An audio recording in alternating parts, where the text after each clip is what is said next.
নমস্কার, দেখছেন জিও পলিটিক্সে। আমেরিকা যে অনেক দিন থেকে মিথ্যা কথা বলে আসছে এই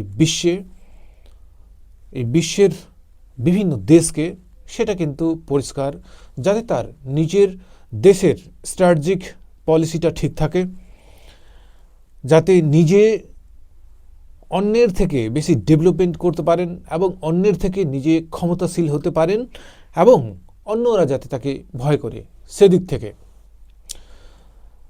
এই মিথ্যা কথাগুলো আপনাদের একে একে আমি বলবো। তার আগে বলে দিই যে ইউক্রেনে কিন্তু এখনও হামলা চলছে রাশিয়ার দ্বারা, বিশেষ করে খার্কিভ এবং জাপোরিজিয়া যে জায়গা আছে সেই জায়গাগুলোতে নতুন করে আবার ইউক্রেনের মধ্যে হামলা শুরু করেছে রাশিয়া। তবে শান্তির কথা বললেও ডোনাল্ড ট্রাম্প কিন্তু মনে হয় ভেতরে ভেতরে ইউক্রেনকে উস্কে দিয়েছেন।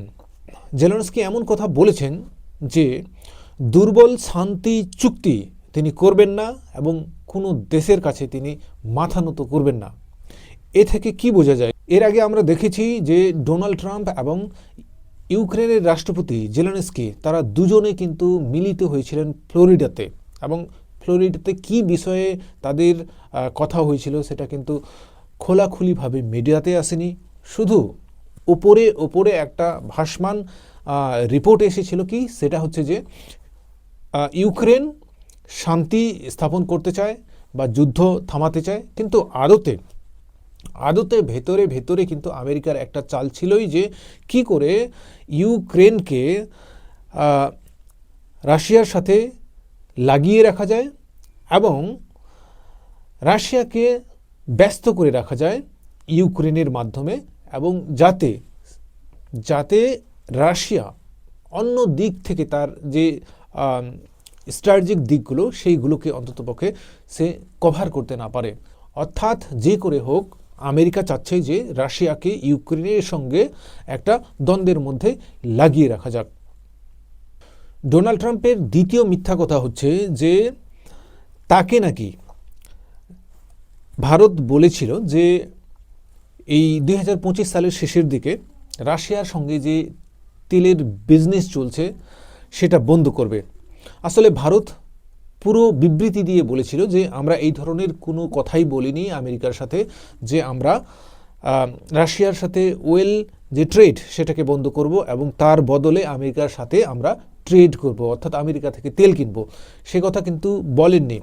ভারত বিবৃতি দিয়ে সেটাকে পরিষ্কার করেছে, কিন্তু আমেরিকা বলছে যে ভারত তাকে জানিয়েছে যে ভারত 2025 সালের শেষের দিকে রাশিয়ার সাথে যে ওয়েল আমদানির যে একটা ব্যবসা চলছে সেটাকে বন্ধ করবে।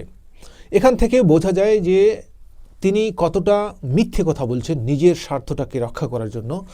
অর্থাৎ স্বার্থ ছাড়া তিনি কিছু বোঝেন না, কিভাবে নিজের দেশের তেলটাকে রপ্তানি করা যায় ভারতে, সেটার একটা ফর্মুলা তার আগে থেকেই তৈরি করা ছিল, এবং কিভাবে ভারতকে ওই পেচের মধ্যে ফেলানো যায় সেটার একটা টার্গেট কিন্তু ছিল। সেজন্য এই ধরনের একটা বানোয়াটি কথা তিনি কিন্তু মিডিয়াতে ছড়িয়ে দিয়েছিলেন যে ভারত রাশিয়ার কাছ থেকে নয় বরং আমেরিকার কাছ থেকে তেল নিতে রাজি হয়েছে।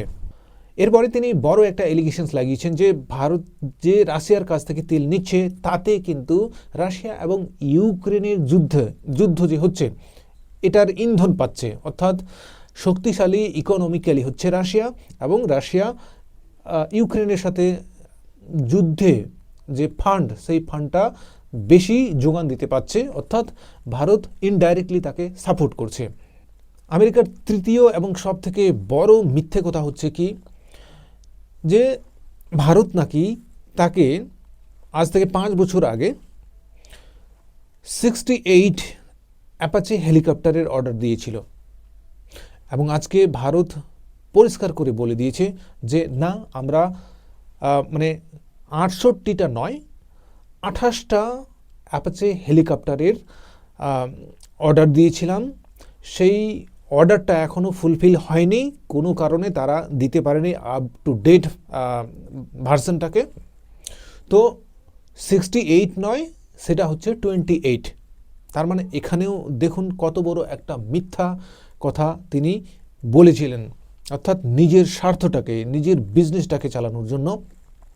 এবং ভারত যাতে মানে আমেরিকার ফাঁদে পা দেয়, সেই একটা ফন্দি তৈরি করার একটা প্রচেষ্টা, এবং আমেরিকার সাথে যাতে বিবাদটা লেগে থাকে, নিজেরাই এই বিবাদটাকে তৈরি করছেন, লেগে থাকে যাতে এই বিবাদ, তার জন্য 28 থেকে সেটা চলে গেছে 68-তে। ভারত পরিষ্কারভাবে বলে দিয়েছে আজকে যে না, এই ধরনের কোনো চুক্তি হয়নি, সেগুলো কিভাবে ডিল হয়েছে, কিভাবে সাইন হয়েছে, সব পেপারস আমাদের কাছে আছে। 68টা নয়, 28টা অ্যাপাচি হেলিকপ্টারের অর্ডার আমরা করেছিলাম। এবার আজকেরই ঘটনা হচ্ছে, এই সব দিক থেকে যখন আমেরিকা দেখছে যে রাশিয়া, ইন্ডিয়া, চায়না মিলে একটা সংগঠন তৈরি হয়ে গেছে, তারা একে অপরকে হেল্প করবে, বিশেষ করে দক্ষিণ এশিয়ার কিছু ইকোনমিক্যালি শক্তিধর রাষ্ট্রগুলো এক হতে শুরু করেছে, তখনই কিন্তু ডোনাল্ড ট্রাম্পের একটা জ্বলন শুরু হয়েছে।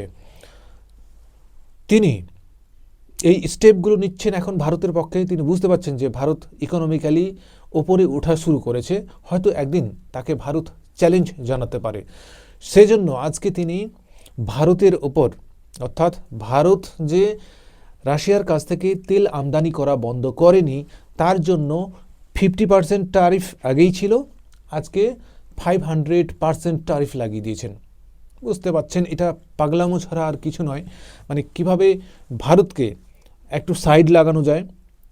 তিনি বুঝতে পারছেন যে ভারত, রাশিয়া, চায়না এই তিনটে দেশ মিলে একটা অ্যালায়েন্স হয়ে গেছে অলরেডি। এই অ্যালায়েন্স ভবিষ্যতে অথবা অদূর ভবিষ্যতে তার ক্ষতি হতে পারে, তার দেশের ক্ষতি হতে পারে, সেই কথা মাথায় রেখে তিনি কিন্তু এবার ধীরে ধীরে এই শক্তিধর রাষ্ট্রগুলোকে সাইড করা শুরু করেছেন। ভেনেজুয়েলা থেকে সাইড করেছেন রাশিয়াকে, চায়নাকে, ইরানকে।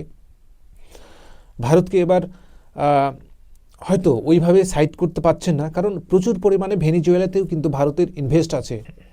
ডাইরেক্টলি তিনি থ্রেট না দিতে পারলেও ভারতকে বলছেন যে আজকে 50% ট্যারিফ থেকে সেটা 500 ট্যারিফ লাগানো। তাদের এই আইন আজকে পাস হওয়ার পথে, সেটা যদি পাস হয়ে যায় তাহলে ভারতকে কিন্তু 500% ট্যারিফ আমেরিকাকে দিতে হবে। সব মিলে মোটামুটি এই সিদ্ধান্তে আসা যায় যে আমেরিকা নিজের স্বার্থ নিয়ে ব্যস্ত, নিজের স্বার্থ ছাড়া এক তিলও সে কোনো জায়গায় এগোবে না, সেটা পরিষ্কার। যে লোকটা কালকে প্রকাশ্যে বলেছিল যে may I see you please, মানে তিনি আমাদের প্রধানমন্ত্রী নরেন্দ্র মোদীকে দেখার জন্য আগ্রহ প্রকাশ করেছিলেন, সেই লোকটা আজকে 50% ট্যারিফ থেকে 500% ট্যারিফ লাগানোর কথা বলছেন। তার মানে কতটা মানে পাগলামো ছাড়া আর কিছু নয়। এতে ভারতের সঙ্গে আমেরিকার সম্পর্ক আগে থেকেই কিছুটা আনবান হয়ে গেছে, তো আরও সেটা হতে বাধ্য। আমেরিকা কিন্তু সর্বদাই চাইছিল ভারতের এই মার্কেটটাকে ধরার জন্য, কিন্তু ভারত বুঝে গেছে যে যে জায়গায় যাবে সেখানেই প্রতারণা, ছলনা ইত্যাদি থাকবে, এবং হয়তো পরবর্তীতে ইকোনমিক্যালি তারা ক্ষতি করতে পারে।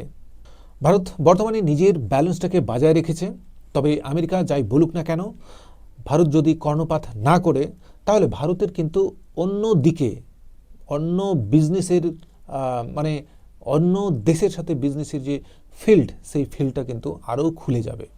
ধন্যবাদ এই প্রতিবেদন দেখার জন্য। যদি আপনাদের ভালো লাগে অবশ্যই চ্যানেলটি সাবস্ক্রাইব করবেন।